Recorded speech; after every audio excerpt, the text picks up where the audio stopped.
Hi friend welcome to पट्टायात logics channel. देखो आज विषय रोचे आपंकर मिक्स सिलोजिज्म जो पढ़ाऊला तार आज दिशुंगक न्याय खंडन करा जो दिशुंगक न्याय बर्तमान पढ़ीदेली डिलेमा जो पढ़ी बर्तमान विरोध करवा खंडन करा मान जो जुक्ति गुड़ा कहला एक्चुअली से गुड़ा आकारगत सत्य ना वास्तव सत्य से जिनस को बर्तमान स्टडी करवा।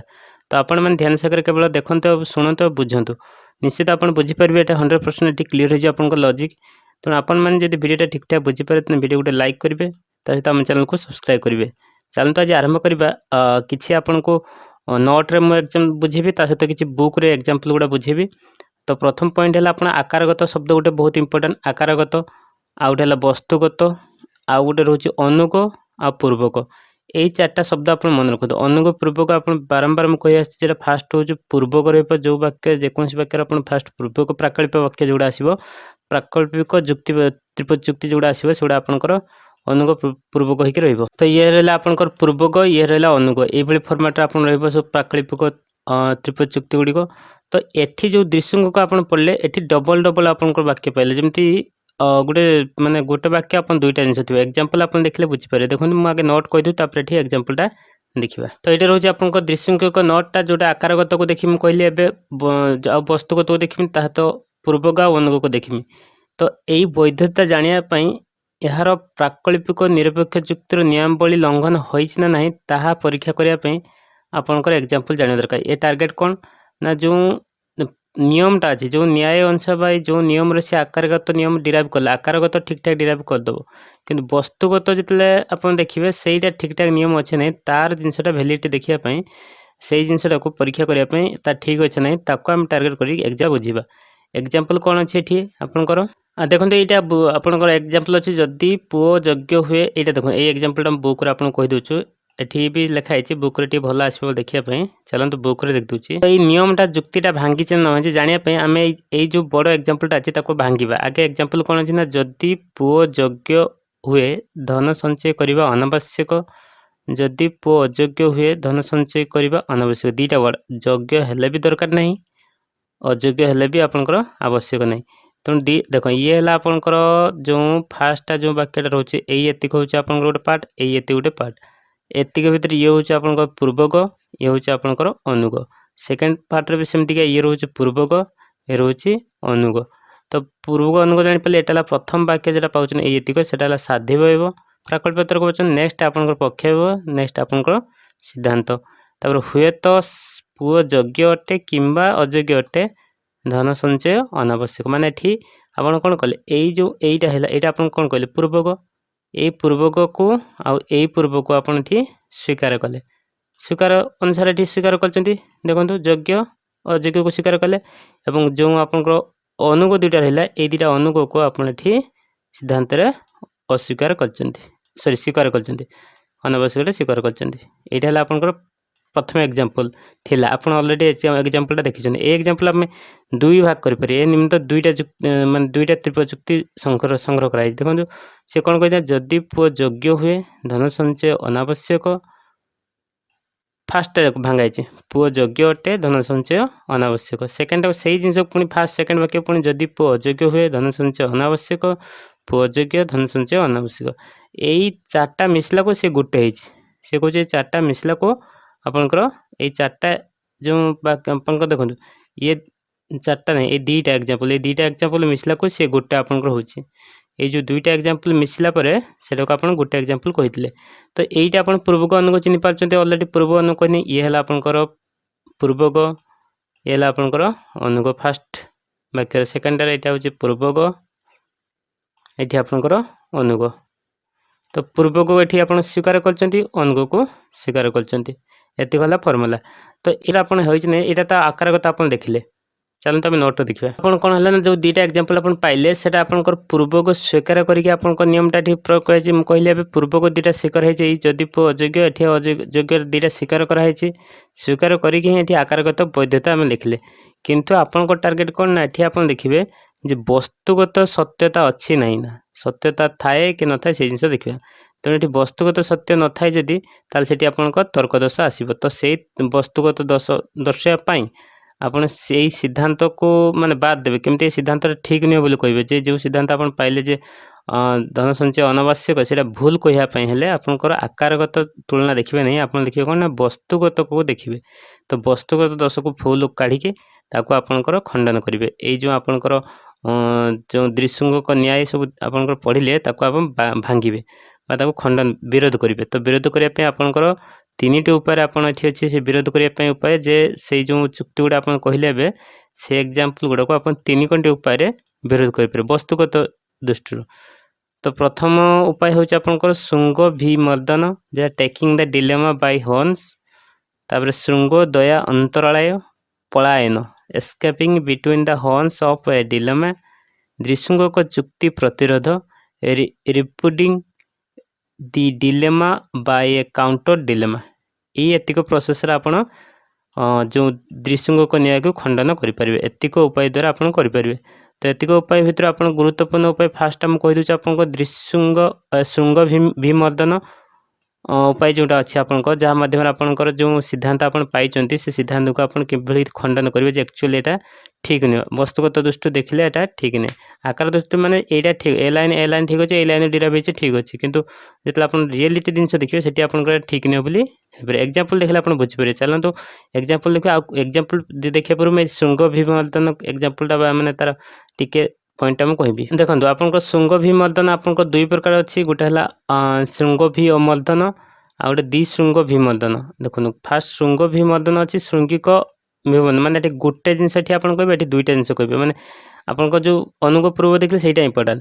ଏଠି କ'ଣ ନା ସାଧ୍ୟ ବୟବରୁ ଯଦି ଆପଣଙ୍କର ଯେଉଁ ଆପଣଙ୍କ ସାଧ୍ୟ ଦେଖନ୍ତୁ ମେନ୍ ଇମ୍ପୋର୍ଟାଣ୍ଟ ଆମର ସାଧ୍ୟ ବୟ, ଯେଉଁ ଆମେ ସବୁବେଳେ ସେଇ ସାଧ୍ୟ ବୟକୁ ଦେଖୁଛେ, କିନ୍ତୁ ସାଧ୍ୟ ବୟରେ ବେଶୀ ବାକ୍ୟ ଆପଣଙ୍କ ଥାଏ। ତ ସାଧ୍ୟ ବୟରେ ଯେଉଁ ବାକ୍ୟ ଗୁଡ଼ା ଥାଏ ସେଇ ଯେଉଁ ତର୍କବଚନଟା ଅଛି ବା ସେଇଥିରେ ଯେଉଁ ପ୍ରାକଳ୍ପିକ ତର୍କବଚନ ଅଛି ତାକୁ ହିଁ ଆପଣ ଏଠି ଭାଙ୍ଗାଭାଙ୍ଗି ମାନେ ଡିରାଇଭ୍ କରିବେ, ଯେ କ'ଣ ହେଇଛି ପ୍ରୋବ୍ଲେମ୍ କ'ଣ ସେଇଠୁ ହିଁ ସଲ୍ଭ କରିବେ।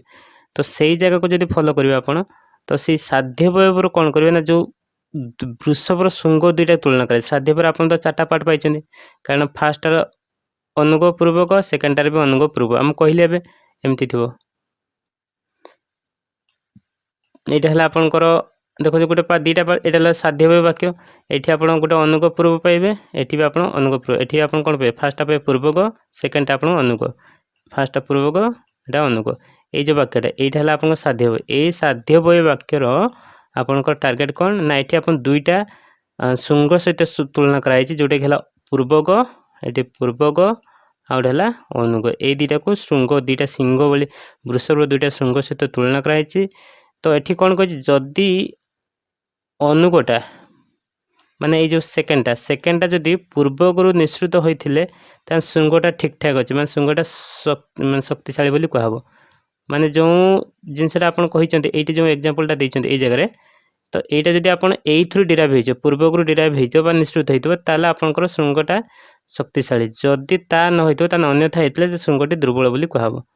ତ ଏହାରେ ବେସ୍ କରି ଆପଣ ଦୁଇ ପ୍ରକାର ଶୃଙ୍ଗ ବି ମଧ୍ୟ ଦୁଇ ପ୍ରକାର କହିଲେ। ଗୋଟେ ହେଲା ପ୍ରଥମ କଥା କ'ଣ ନା ଏଠି ଆପଣଙ୍କର ଗୋଟିଏ ଶୃଙ୍ଗ ଦୁର୍ବଳ ଦର୍ଶାଏ। ଫାଷ୍ଟ କଥାରେ କ'ଣ ନା ଯେଉଁ ଶୃଙ୍ଗ ଏଇଟା ଯେଉଁ ଶୃଙ୍ଗ ଅଭିମର୍ଦ୍ଦନ ଆପଣ ଗୋଟେ ଶୃଙ୍ଗ ଏଠି ଦୁର୍ବଳ ଦର୍ଶାଇବେ, ଏହାର ଖଣ୍ଡନ କଲେ।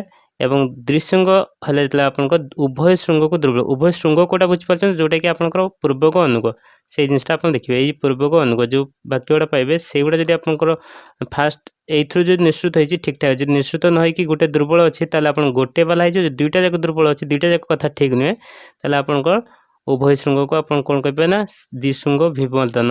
ବର୍ତ୍ତମାନ ଏହାର ଏକ୍ଜାମ୍ପଲ୍ ଦେଖିବେ। ଏଇ ଦୁଇଟାର ଏକ୍ଜାମ୍ପଲ୍ ଦେଖିଲେ ଆପଣ ବୁଝିପାରିବେ। ତ ଯେଉଁ ଶୃଙ୍ଗିକ ଅଭିମର୍ଦ୍ଦନ ଆପଣ ଦେଖିଲେ ଏଠି କ'ଣ ଗୋଟିଏ ଆପଣ ସାଧ୍ୟ ବୟ ଯେଉଁ ମେନ୍ ତ ସାଧ୍ୟ ବୟ ବାକ୍ୟର ଯେଉଁ ରହିବ ଆପଣ ଗୋଟିଏ ପ୍ରାକଳ୍ପିକ କଥା ମିଥ୍ୟା କହିବେ। ଏକ୍ଜାମ୍ପଲ୍ ଦେଖିବା। ଏକ୍ଜାମ୍ପଲ୍ କ'ଣ ଆପଣଙ୍କର ବୁକ୍ରେ ବି ଏକ୍ଜାମ୍ପଲ୍ ଅଛି, ବୁକ୍ରେ ବି ଅଛି, ଏଠି ବି ଅଛି, ଏଠି ବି ସେଇ ସମାନ ଏକ୍ଜାମ୍ପଲ୍ ଅଛି। ଏଠି ଦେଖନ୍ତୁ, ଯଦି ମୋର ଆରୋଗ୍ୟ ରହିବା ଥିବ ତେବେ ଔଷଧ ଖାଇବା ଅନାବଶ୍ୟକ, ଏବଂ ଯଦି ମୋର ଆରୋଗ୍ୟ ଲାଭ କରିବାର ନଥିବ ତେବେ ଔଷଧ ଖାଇବା ଅନାବଶ୍ୟକ। ମୁଁ ଏଇଟା ବୁକ୍ରେ ଦେଖିଦେଉଛି ଆପଣଙ୍କୁ। ଦେଖନ୍ତୁ ଏକ୍ଜାମ୍ପଲ୍ଟା ଦେଖନ୍ତୁ, ବହୁତ ଇମ୍ପୋର୍ଟାଣ୍ଟ ଏକ୍ଜାମ୍ପଲ୍ ଯଦି ଦେଖିପାରିବେ ଆପଣ ବୁଝିପାରିବେ। ଏକ୍ଜାମ୍ପଲ୍ଟା ଦେଖନ୍ତୁ ଆପଣଙ୍କର ଏତିକ ହେଲା ସାଧ୍ୟ ବୟ ବାକ୍ୟଟା ମୁଁ କହିବା ପାଇଁ ଚାହୁଁଛି ଆପଣ। ଏଇଟା ହେଉଛି ଆପଣଙ୍କର ସାଧ୍ୟ ବୟ ବାକ୍ୟ। ଏଇ ବାକ୍ୟକୁ ଆପଣ ଟାର୍ଗେଟ୍, ଏଇ ସାଧ୍ୟ ବୟର କ'ଣ କରିବେ ନା ଯେଉଁ ନିଃସୃତ ଯେଉଁଟାକି ଆପଣଙ୍କ ଶୃଙ୍ଗ ଗୋଟେ ଦୁର୍ବଳ କି ଗୋଟେ दुईटी दुर्बलता देखिए मु कौन कहली जदि मोर आरोग्य लाभ करिबार थिबो गोटे पार्ट तेबे औषध खाइबा अनावश्यक। सेकेंड पार्ट जदि मोर आरोग्य लाभ करिबार नथिबो तेबे औषध खाइबा अनावश्यक। तेणु ये आपंकर पूर्वक ये अनुग ये पूर्वक ये अनुग। तो आप टार्गेट कौन गोटे जो दुर्बल हो कौन कह मोर आरोग्य लाभ करिबार थिबो मोर आरोग्य लाभ करिबार थिबा किंबा आरोग्य लाभ करिबार नथिबो दीटा एक कथा कौन ना यहीटा को जब आप जिनसा को आप पार्ट को एक्सेप्ट कले जे आरोग्य हबार लाभ नहीं कि आपंकर आरोग्य लाभ करिबार नथिबो गोटे थिबो ताले औषध आपन खाइबा आवश्यक नहीं। तो ये युक्तिटा देखुन आकारगत ठीक अच्छे आपंकर किंतु आप वस्तुगत देखा तर्जमा करेंगे ये आपंकर भूल आसो कौन अच्छी ना चलते आप नोट को देखिदेवा। मुझे कहली जे हुए तो मोर आरोग्य लाभ करिबार थाउ कि न थाउ मोर औषध खाइबा अनावश्यक होगा किंतु एठारे कौन प्रोब्लेमटा देखो आपंकर जो युक्तिटा पाइले एटा दृश्यंगक किंतु ये खंडन केमती करेंगे देखो आपंकर गोटे केमती दुर्बल हो देख। तो एठारे देखो औषध सेवन करने अनावश्यकता कथाटी सत्य नुहे आपन जो औषध न खाइले सेटा गोटे ठीक कथा नुहे कारण औषध न खाई वृथारे खाली कष्ट पाइबा कथा जे कष्ट पाइबा एवं रोग माने निज कष्ट भोग कर अनुचित। आपण मैंने जदि ये कहूँ कौन औषध खाइबा अनावश्यक रोग भल हो कि न हो मोर औषध खाइबा अनुचित किंतु एठी जो रियल कथा आप देखुंत जो औषध खाइबा अनुचित कथाटा सत्य नहीं कारण औषध न खाइले वृथार आपन कष्ट भोगवाटा निश्चित तेणु कष्ट भोगिया ठीक नुहे। तेणु सी कौन कहना औषध खाई शीघ्र रोगमुक्त हवा दरकार सी कौन कहला औषध खाइबा कथा नुहे। तेणु ये आप वस्तुगत तुलना देखले जो गोटे जिनस आपंकर दुर्बल अच्छे जोटा कौन औषध से आपंकर फास्टा जोटा कहले। तेणु एठारे मु गोटे कथा को माने खंडन करी पूरा वाक्यटा को ठीक नुहे बोली मुझे प्रतिपादित हेली जे औषध सेवन करने अनावश्यकता ठीक नहीं आम पाखे जे कथाटा सत्य नुहे। मुझे गोटे कथा को माने बाद करके पूरा जिनसटा ठीक खंडन कली। तेणु यहाँ को आपंकर जो द्विशृंगक न्याय खंडन है जोटा कि प्रथमटा है श्रृंगिक अभिमर्दन एवं द्विशृंगिक अभिमर्दन। ये देखो एग्जांपल आप देखा साध्य वैव उभय प्राकल्पिक मिथ्या हवा दरकार उभयटा आप मिथ्या हवा दरकार सब से साध्य को आम फलो करचे बुक एग्जांपल देखिए आपंकर ये भी आप एग्जांपल लिखाई ये बुक रे देख दूसरे आप एग्जांपल शीघ्र बुझे। एग्जांपलटा देखो आपंकर जदि राजनेता शिक्षित होइथांती तेबे देशर दुर्नीति कमी जाए एवं जदि अमला माने विचक्षण होइथांती तेबे देशर आर्थिक अग्रगति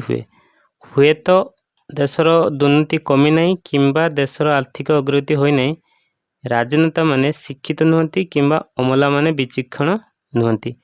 तो ये वाक्यटा देखो भल कि ये आकारगत ठीक ठाक अच्छी किंतु या वस्तुगत आम देखू सीटी आप भूल हो दुईटा जाक भूल हो कौन दुईटा भूल हम चलते नोट देखा। तो एठार आप देखले कौन ना पूर्वकटा कौन है पूर्वकरू अनुग निश्चित होना जे कारण राजनेता शिक्षित हवा दुर्नीति कम हवार किसी संपर्क नहीं जे राजनेता माने शिक्षित हवा फास्ट जो पार्टा थिला पूर्वक दुर्नीति कम हवा कौन सी संपर्क नहीं सी कौन। तेणु जो पूर्वक अनुग निश्चित होनी फास्ट पार्ट सेकेंड माने कौन कही दीटा जाक ठीक कही आपंकर खंडन करेंगे अमला माने विचक्षण हेले देशर अग्रगति हे बोली किसी माने नहीं एटा भी देखो एठी भी आपंकर जो कथा निश्चित कर भी ठीक नुहे। तेणु फास्ट जो पूर्वगुरु अनुग निश्चित कर भी आपंकर ठीक नुहे सेकेंडा जो पूर्वगुरु अनुग निश्चित कर भी आप ठीक नहीं कारण ये राजनेतार जो शिक्षित आपंकर दुर्नीति दूर हम सेटा भी आप ठीक नुहे। ये अमला माने विचक्षण हेले देशर अग्रगति हे बोली सेमती किसी माने नहीं। तो वास्तविक दृष्टि उभय जाक ये बाद कराला तेना यहाँ आपंकर दृश्यंक न्याय को खंडन कले फास्ट जो आप प्रोसेस दृश्यंक न्याय को खंडन कले यही प्रकार आप दृश्यंक न्याय को प्रथम खंडन करेंगे परवर्ती मित्र आ दुईटा आपंकर ये कवर करा। तो आपण मैंने ध्यान सहित देखो आ नोट को आउटे भल कि फॉलो कर देखो निश्चित आप बुझीपारे जब वीडियो ठीक ठाक बुझीपारे वीडियो गोटे लाइक कर दिंतु और चैनल को सब्सक्राइब कर दिंतु। Thank you for watching. Thank you.